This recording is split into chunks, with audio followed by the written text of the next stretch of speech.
sabi na Ate Bing, nagkaroon ng problema sa karakter niya. Hindi raw nagustuhan ng committee yung storya based on the script. Itong si Sue, simula nung nakuhanan yung unang video, hindi pa raw umuwi si Sue. Nakita na yung susunod na post ni Dominic, bumalik daw ng Siargao. Talaga seryoso ba si Dominic kay Sue para balikan yan? So Kim was asked kung syempre anong pakiramdam niya. Definitely daw hindi siya 100% confident. Syempre, nandun pa rin yung doubt niya, syempre meron pa rin siyang takot dahil alam naman niya na, alam niya kasi sa panahon ngayon, everybody has to stay.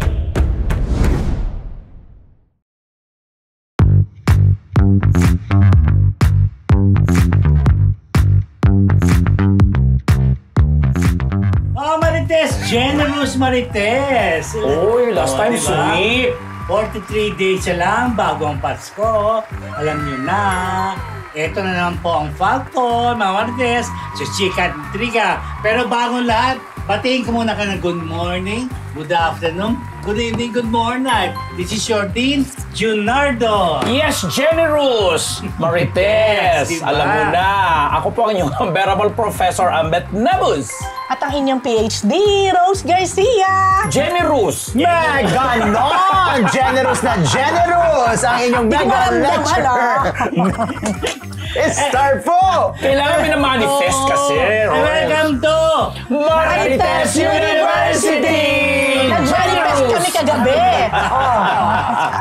Dahil dyan, ay nagpapasalamat po kami sa ating mga kamarites na patuloy na tumatangkilik sa Marites University. Kung bago pa lamang po kayo sa MU Entertainment Channel, don't forget to like, share, and subscribe para hindi nyo ma-miss yung ating weekly episodes at syempre yung iba pa natin mga showbiz-related content. Yes. Pa! Ayan, dami na nating Pak na pak. Oo, Diba? kamos. In fairness naman sa outfit ni Junardo for tonight's video, Yeah. ano pa din siya, Ano ba yun? may hangover pa rin siya ng uninvited. Sa kanyang Gatsby look. Hindi naman nagwagi. Winner ka ba ng best, Nag-expect kasi ang grupo na ito. nag-expect ka ba na ikaw mabibigyan ng award? Napaka-dapper ni Diba? Dito po kagabi. Nagpakulay pa ako ng hair. Nagpakulot pa siya. Nagpakulot pa ako, Pawisan pa ako nun, Ay, ano yung mga Tapos si Rose, hindi niya nakuha yung mga props. Kasi nagdala siya ng sariling props. Tatlo yata yung kay Don na pinadali. Yung nasuot mo na sana kay Dondon ngayon. Pumunta ng Bicol. Uuwi. Uuwi, di ba? Ate Chona. Okay, mga Marites, simulan na po natin ang isang linggong Chismis! Hindi ko sana Marites. Mga Marites, tuga ko talaga. Mga Marites, dumalaho ang Marites University dun sa uninvited Grand Media Launch. We're uninvited. Pero invited Mga gate po kami. crushers daw kami. At ito po ang highlights at sidelights. Prof? Yeah, marami nga kasi ito yung parang kauna-unahan among the 10 entries ng Metro Manila Film Festival na nagpasabog ng kabonggahan talaga kasi mula dun sa Soler North, no? Soler North, Talagang nangarir po kami ng mga costume po namin, ha? Kasama kasi silang dalawa. Sino? Hindi tatlo. Sila andun sa likod. Di, ayan Si Sean, si Joshua, si Albert. O, di ba? At mas mataas yung billing nila kasi kay Ate D. Si Ate D nasa baba na. At medyo pa-blur pa. Wala kayong galang. Ang ganda po nung naging presentation kasi lahat sumunod naman kahit papano may mga all black talaga yun. Although yung iba pasaway, no? Meron mga ba? May ibang kulay? Meron pa rin na nakita ko. Mga isa, dalawa, tatlo. Talaga? Maraming mga vloggers, tapos ando doon yung mga maraming Vilma. Ako, in charge ako doon sa 3 tables ng mga Vilmanians, and etc. Dumating si Secretary Rafael. Yung mga production ng mula kay Direct Dan Villegas, sina Antoinette Hadaune, at saka si Irene Villamor. And ang producer na si Brian Diamante Correct. under mentor. At yung mga executives ng Warner Brothers sa pangunguna ni Rico Gonzalez. Yun. Tapos cast members, Ate V, si Nadine, si Aga, RK Bagatsing, si Ketchup Eusebio, Terzo Cruz dito. Si Ron Angeles. Ron Angeles. Special Wala lang si mention. Mylene, di ba? Si Mylene din. Si Lot wala. Janice yata wala rin. Si Lot de Leon. Lot. Actually, Wala Lot. si Janice. Si Janice ba nandun? Wala. Lot. Si Maylene at si Lot ang wala. Si Maylene. Noni Buencamino wala. Oh, Noni yun. Masaya. Saka may official poster reveal, di ba? Yes. And pinakita rin na ang trailer na. In fairness, maganda yung trailer. Hindi, tsaka hindi. Tayo ha, Kakabumbal. naka-attend na tayo ng sandamukal na mga press Media, con, oo. media launch. Pero ito yung pinakabongga talaga. Dahil una, Soler. Tapos, more than 200 guests. I think 500. 500 Ang ba? balita ko, 3 ballroom yun. Yeah. Tatlong ballroom nga. Na inopen. Yeah. So hindi Yun. Nasa 500, nasa 500. Kasi po, hindi lang mga press, hindi lang media people ang in-invited, mga vloggers, influencers, may mga celebrities din na rumampas sa red carpet. Tapos, yung pagkain, social na social kasi nga, hotel setup. Walang ganyan. Sharon Cuneta dun na. Hindi pwede. Sure. But, anyway, ang nasagot din nila doon. Nila Yes, Ate V, nasagot din, yes. nila Kung bakit- Aga, ni Nadine. Ang nakakatuwa lang, Sige, parang sige, yung ikaw muna. excitement nila. Like si Ate V, na daliw ako kasi sinulat ko kanina habang sinasabi ni Ate V na nung si Aga nag-oo na, di ba? Parang okay na siya, talagang... Pero nung nag-oo din si Nadine na nalaman niya, sabi daw niya, shoot na tayo bukas. Parang ganon. So, kumbaga, they love the casting. Yung Aga, Ate V, and Nadine, na totoo naman, dahil nung nakita namin yung trailer, ay, swak na swak, no? Iba, Ang- masabog. sa mga fans ni Nadine, nako, feeling ko it's a different Nadine na makikita nyo dito. In fairness din, no? And si Ate V, parang Well, yung acting oo. niya dito, parang Subdued. lang. Pero iba. Challenge daw of siya course. dyan. Sobra. At si Diba? Aga, Ay! Kagulat-gulat tingin din. ko, iinitan niyo siya. Pero sabi ni Aga, ito daw yung... Masama na. Ito to, sabi daw niya kay Direk Dan Villegas, ibahin naman natin, Direk, yung masama ako pero masaya. Saka mamahalin nila. Masama na mamahalin. Tsaka kaloka yun, ha? Tsaka nabanggit ni Ate V, pag nung araw daw, pag ini-interview siya kung ano yung dream project niya o role o gusto kung di ba, tinatanong siya kung ano gusto mo i-direct na movie. Yung gusto raw niya yung isang pelikula na nangyari lang in 24 hours. yes. Tapos parang ito yung kasagutan. No? Pero- Pero siya kay din simula. Klinaro nila. Na. 48 48 hours naman daw, sabi niya Medyo dyan. muntik na may giveaway ni Ate V. Tsaka hindi raw niya, yung parang alam niya raw kung paano simulan at alam niya kung ano yung ending. Pero nung kinuha daw niya yung, yung Hindi alam ang proyekto, gitna. hindi niya alam yung gitna. Yes. Doon na pumasok. Hindi, tsaka ang bait ni Ate V kasi syempre talaga inisa-isa niya yung bawat miyembro ng production at sinabi niya kung ano yung ambag. Ambag, Tsaka yeah. kung natutuwa siya dun sa ilaw, dun sa Yes. pag-treatment, sa ganito. So, nakakatuwa para sa isang Star for All Season, sa isang Na ganun. soon-to-be national artist. Yes, na ganitong proyekto. Na ganitong proyekto. Tsaka kung paano siya magbigay halaga sa mga co-workers niya. Kolaborasyon ito ng tatlong mga magagaling din na writer at director, Dan Yes. Villegas, Irene Villamor, at saka si Antoinette Hadaune. Ibang klase. At i-release nga ng Warner Brothers, ibang klase rin. Oh, Ang anyway- nag-host kagabi, si Robbie Domingo at saka si Kalad Karen. Kora. Anyway, sa mga hindi nakakaalam, ito po ay official entry Yeah. para sa Metro Manila Film Festival 50th MMFF ngayong December 25. 10 po ito, pero isa pa lang ito sa pinag-uusapan Tsaka hindi, natin. Ako to, fearless forecast ko na. Ay, Tingin ako ko, rin. itong not for anything. Kasi base sa trailer, alam mo naman ang mga moviegoers, mahilig yan sa horror nga eh. Yeah. Pero ito, hindi siya horror. Hindi, pero- But Suspense tingin ko, thriller. ano siya eh, mas yung mind. Yes, talaga, nakakagulat. Mind game. Ang galing ni Ate Vino sa last scene. Last frame. Tanda mo tumahan na to. ito. Ito, ako papatay sa'yo. Ay, kuha-kuha mo, Ambet. Parang ano yan, ha? Babaguhin ko. Walang ganun-ganun. Acting ni Ate V yan, ha? Parang iba yan. Iba. Hindi, ganun kagaling si Ate V, ang hirap gayahin. Hindi, tsaka- Ay, ganun! Hindi. Dali, yung isa madaling gayahin eh. Tsaka! Hindi, ito pa. Hindi, natutuwa rin ako kay Ate V Ivy kasi, di ba na nag-toast na? Di syempre, nagpapasalamat siya, humingi siya ng suporta na suportahan ang uninvited. Pero hindi niya rin kinalimutan yung 10 entries. Yes, Sabi of niya course. na okay, nandito kami, uninvited kami, pero wag din natin kakalimutan yung lahat ng entries sa Metro Manila Film Ako naman Festival. talaga excited ako towards the 10 entries. Ang ganda ng lineup na yun. Maganda, iba. 50 years. Kaya Sue, bumalik ka na, iniintay ka na sa The Kingdom. Sino? Si Sue? Si Sue. Kasama nga si Charlie Puth. Charot! Congratulations. Congratulations. May mga side stories ako na hindi ko muna pwedeng i-share kasi yun yung sa CR, nakita-kita kami ni na RK Bagatsing, ni na Ketchup Eusebio, ni na Direct Dami mga kwento-kwentuhang marites sa susunod. Okay, ito mga test, ating Chick of the Week. Another Chick of the Week, Vilma Santos, nagpaliwanag dun sa media ko na Kung bakit wala siya sa... hindi niya tinanggap yung espantaho. Sino ba dapat, para malinaw din sa ating mga marites, sino ba dapat si Ate V sa Espantaho? Yung kay Lorna Tolentino. Lorna. Kasi kasama talaga project nila for Judy Ann Santos and Ate V dapat. At ngayon sana sila magkakasama ni Judy. Na binalita natin yan. Ano ang sinabi? Ang sabi ni Ate B nga,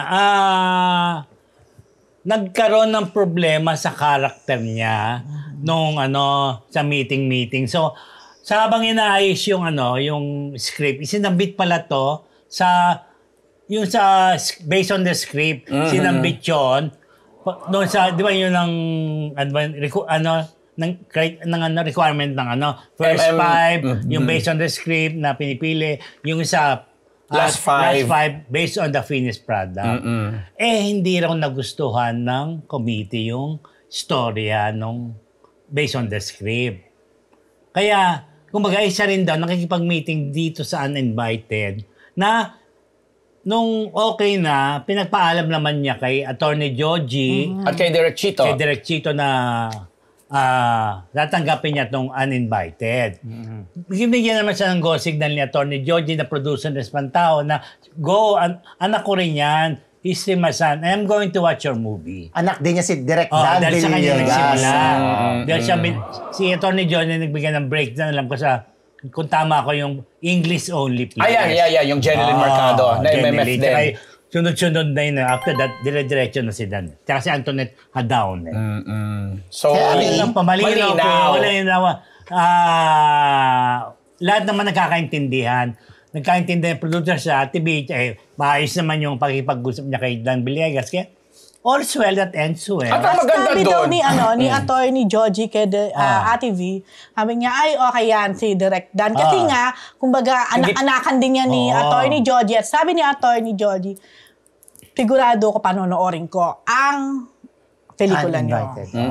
Yun. True. Maganda. At ang maganda doon kasi parang naging entries pareho sa Metro Manila. At nabigyan ng trabaho yung pumalit kay Ate V. Alam mo yun? Okay. Itong balita kay Dominic. Kasi nga, nabanggit nga ni Prof na si Dominic, na tawag nga niya kay Catherine, ay bro. Ito yung huli niyang post, nagpa-block screening si ID Clinic ng Hello Love, Goodbye. Again. Hello Love Again. Na-confused na ako. Hello Love Again. Tapos, nag-selfie si Dominic kasama si Catherine na congratulations, bro. Tapos, thank you ID Clinic kasi nga napag-block screening sa Hello Love Again. Tapos, cut to, bigla na lang nilang ulit nakita si Dominic na nasa Siargao at meron na namang photo. Meron ba tayo dyan? Medyo malabo pero halatang si... Ayun, si Dominic. Si Sus ba yun? Luma na yan. Yan yung una. Yung may skandal. Apparently, ang sabi ng mga netizens, itong si Sue, simula nung nakuhanan yung unang video. Isang Sue lang, ha? Isang Sue, hindi para umuwi si Sue. Tumambay si Sue. Tumambay si Sue sa Siargao. So, binalikan siya ni Dominic. Tapos, after nung screening, nakita na yung susunod na post ni Dominic, bumalik daw ng Siargao. So, kasi ibig sabihin, inintay siya. binalikan. Kaya lalong binigyan ng kulay na, talaga seryoso ba si Dominic kay Sue para balikan yan? Nanood lang ng Hello Love Again sa Maynila, tapos balik ulit sa Siargao. Binitbit yung pinagluto ng mami niya. Mami ni Dominic kasi di ba pinagluto si Sue? Binalik yung Tupperware. Sabi ng nanay, balik mo yung Tupperware! Kaya pala ay sagot ni Susie Charlie Puth. Oo daw. Oo. Hindi daw pwedeng sagutin ni Sue Ramirez si Charlie Puth. Kasi magiging Mrs. Sue Puth. Basa ko rin Ito yun. ba yan? Ito ba yung sinasabi mo Yan, latest? yan. Ito yung Yan. latest Yan yung daw. latest daw. Ito yung una na may kissing keming scandal. So, ayan Totoo na. naman umuwi si Dominic bukod sa nakita natin nanood nga ng di ba nag-post nga siya na parang I'm home or something. Ito, total na kay Dominic tayo. Hindi pala si Dominic sa All of Me. Sino? Sino? Ochoa pala. Aaron Villaflor. Ayun. Oh, but Ang media source na itong picture na to, si OG Diaz. So, mula sa Showbiz Updates. Ayan nakalagay. Pati inaano natin yan kasi baka sabihin na Correct. naman, dinoktor natin dito sa Marites yan, no? So yan. Actually, hindi si Dominic ang nag-post ha pala. Si Mitch. Parang ano siya, parang spotted photo yan. Na naman. Parang binabantayan ng mga tao sa Siargao. Ayan na si Dominic. Nakakaloka, nag-stay talaga. Ang tagal na nun, ha? Ilang weeks na rin yun, ha? Yan ang chika ng Hindi. mga netizens. Nakatira na ba si Sue last doon? week lang halos yung issue ng Sue At at saka Dominic. Dominic na kissing. Ito parang 3 weeks na daw nandun. No. Last a week or 2 lang pa lang, simula nun. Then umuwi si Dominic, tapos itong bumalik, parang this week lang yan, di ba? Few days ago. Parang komedyante. So yun, anyway, di ba masaya tayo sa kanila, no? Kakaibigan sila. Pero syempre, alam mo yung mga Asa? netizen. Ano raw, ayan, meron na raw shout out. Bea, anong susunod mo ipopost? Baka bigla mag-react. Baka meron na naman daw i-post. Alam niyo talaga itong mga netizens na uurot. Oh, Bea, ano na, binalikan na ni Dominic si Sue sa Siargao. Ikaw, anong next photo mo? But anyway, Sa Araneta na. Ay, Baka Philippine Arena na. Binari, wala. Hindi Araneta kasi forest. Oo, diba? Kaya baka nga nag-iba na. Baka sa may-ari iba ng na. MOA, may-ari ng Ano ba? Philippine Arena. Sinas. Ito na, balita natin si Darren Espanto, Jackie Gonzaga. Ano ba talaga? Oo. Ano ba talaga? Wala yan. Kasi diba, sa Showtime talaga, kasi, grabe Ay, ka. kasi nakapanood ko yan eh, wala yan. nagkakatuksuhan. Oo nga, wala yan. Meron pa silang kissing scene na pinag-uusapan, Bakit? bla bla. Bakit? Naku, sinimulan nila ba? Sinimulan nila. Ginawa nilang Tukso-tuksuhan. ano. Tapos, si Darren, kamakailan, nasa Spain. Kasama niya si Moira ba o si Morissette? Hindi ko maalala. Basta isa kina Moira o Morissette ang kasama niya doon sa show sa Parang Spain. letter M, Tapos, parehong mo. Ngayon, tinahanap ng mga tao, ano daw papasalubong. Alam mo mga netizen, pakialamero talaga. Sabi, namimiss ka na ni Jackie. Anong pasalubong mo kay Jackie? Charot! Tingin lang na. So, hindi na si Cassie ang tinutokso kayo. Hindi na, si Jackie na. Sabi naman, in fairness, ilang taon lang naman din ang diba? tanda o ang agwat ng edad. Birds of the same family. Ano sila? Isang family sila sa Showtime. Wala sila, nung hindi nag-click yung ayon na story, ibang Darren naman ngayon. Kasi di ba parang pinatay na nila yung issue na Jackie. nabuntis ni Ayon si Jackie, ganyan. Nilink na yung bigla kay... Pangit naman kung papunta yung Jesus kay Jackie kay Darren. Kay Darren yung ano. Ang mabuntis? Oo, di ba? Ano ba? Sino mabubuntis? Si Darren? Hindi, wala akong sasabi ganyan. Kaya yun, ano ba daw talaga?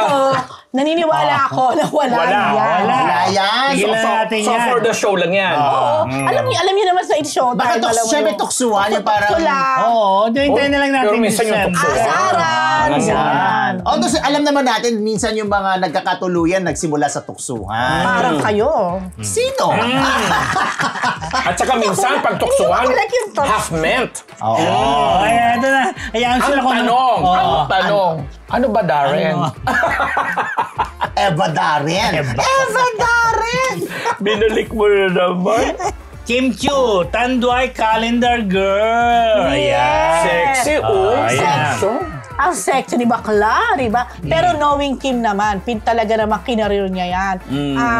Dito ako naniniwala, di ba madalas yung mga nagpo-post for calendar girl or yung mga nagpo-post na medyo daring sexy, para silang nagka-crash course. Sila naman nagka-crash diet, kumbaga kung ilang weeks yun o ilang month. Si Kim, parang talaga naman nakikita natin, years, talaga grabe siyang mag-exercise, grabe siyang tumakbo, kahit nasa bahay lang, tatakbo yan ng maaga, kahit nung sila pa ni Zian Lim, parang isa yan sa banding nila eh.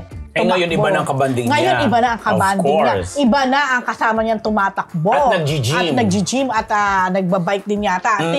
Si Paolo Avellino na. Anyway, yan nga. So I'm sure very proud si Pao dito. Of course. Si Kim, katulad ng mga naunang Tanduay girls na sina Kylie Rosa, Bea Alonso, Ivana Alawi, Bea pala. Ellen Adarna, Jessie Menjola, Heart Evangelista, Julia Barreto, this time si Kim. So Kim was asked kung syempre anong pakiramdam niya, considering na sinundan niya yung mga na-mention ko nga na mga actress na to. Sabi ni Kim, definitely daw, hindi siya 100% confident. Siyempre, nandun pa rin yung doubt niya, siyempre, meron pa rin siyang takot dahil alam naman niya alam niya kasi sa panahon ngayon, everybody has to say, everybody has to comment. So, alam daw niya na hindi naman lahat, papabor o will say positive, may iba mag-negative. Pero, overall, she's very happy, lalo na yung nararamdaman niyang support ng kanyang mga Kim Chiu fanatics, of course, mga Kim Pao fans. Ganyan. At lalo na ni Lalo na portion ni Pao. Yan. Hindi niyo tinanong kung humingi pa siya ng permiso na wala ako dyan. magpa-sexy. Kung nandyan ako, tinanong ko talaga yan. Ayun ko, diyan nagwo-work sa Tanduay yung pamangkin ko. Parang kasabay ata yung kagabi. Kasabay yan kagabi. Sa brewery yan, di ba? Mismo, kasabay yan kagabi. Oo, mga tanya. So ano pipiliin? Yan o yung uninvited? Mismo, nasa tayo kagabi. Kasabay nga. Pero sandali lang. Although napag-usapan na rin naman talaga kasi kita mo naman ko sexy, honey. Akala ko ang sagot ni Kim, anong nararamdaman mo? Akala ko ang sagot niya nilalamig. Kasi nawala siya Pero suot. alam mo, pansinin nyo talagang yung mga calendar girls, no? Yung mga kinukuha nila, yung mga, in a way, wholesome mga image. Hindi. Unlike nung araw, di ba? Nabutan Mga natin. sexy stars Carmi talaga Martin, yung Sinayela Liz Catran, Liz Alindogan. Carmi Martin sa White Castle. White Castle. Tanduay din ba yun? I-generalize Hindi ba na yun? natin na mga, na mga, O di Alma Moreno. na mga alcohol, na mga White calendar Castle din girls. ata si Alma Moreno. di ba? Parang O sige na nga. I-generalize na natin na bawat iba't ibang brand. Tama ko. Inaalala ko lang. Pero di ba, Pero wait, sorry. Ang Tanduay ba meron na nung time ni White Castle? Oo. Meron meron na na dati pa yan. Oo. ESQ pa yun eh. Oo. Tanduay ESQ. Oo, Ano ibig sabihin ng ESQ? Hindi ko alam. Manginginom siya. Nag-work kasi dyan yung kaklase ko nung college. Bago Kanina mag-graduate. pamangkin niya. Kasi na siya. Ha? Kaklase ba o pamangkin? Kaklase, yung pamangkin ko doon sa Asia Brewery. Nag-work. Kaya dyan ko nakita rin yung ano niya, pinost niya yung calendar ni Kim. 12 months siya. Doon iba-ibang poses din siya. 12, no? Para yung kay Julian sa... Ano ba yun? Basta yun. Ginebra. Ginebra. I'm sure mahal ang bayad kay Kim. Sino sa pero si White Castle, di ba siya yung nag-iba? Di ba La Fuerza yun eh. Hindi, si White Castle. Yan yung may kabayong puti. May kabayang puti. Pero itong mga recent years, Campaign nila. Bago na nag-iba sila. Di ba nag-ano sila? Sino to? Sasa Girl ba? Sorry, hindi. Sasa Girl.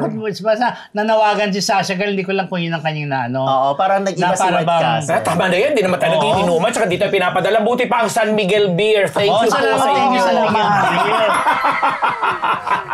Sino ang model na San Miguel Beer? Ay, hindi ako. Hindi ako mainom nun. sino nga ba? Ako may... Hindi, wala yata. Siya ang model. Ako model. Hindi, tsaka Ay, usually, si Coco Martin. usually ano kasi yan, di ba? Yung commercial na mga lalaki. Si Sandara sa Lights eh. Di ba? Sa Lights, yes. Oo, di ba? At saka si Julia Barreto. yata yun. Yeah. So si Julia pala, coming from Tanduay. Nag-San Miguel sa Pilsen. Tama. Kasi di ba nagsimula yung mga dancing queen chuchu niya? Tama na yan. Sabi Tama ni na yan, Raimundo. Di ba si Padala ka nga, Raimundo? Tanduay dito. Anyway, congrats, Kim. Yes, Siyempre. Kim. Salamat. Ay, nginga ako sa pamangkin ko ng Tanduay. Yan na. Thank you sa 1,000 live Uy, viewers. 1K na. Maraming salamat po sa mga tumutok. Ay, mga 1,100 na ako na tumutok dito po sa ating mga balibalita. Okay, mga Marites, yan po ang isang linggong chismis mula sa Marites University! Susunod na, The Who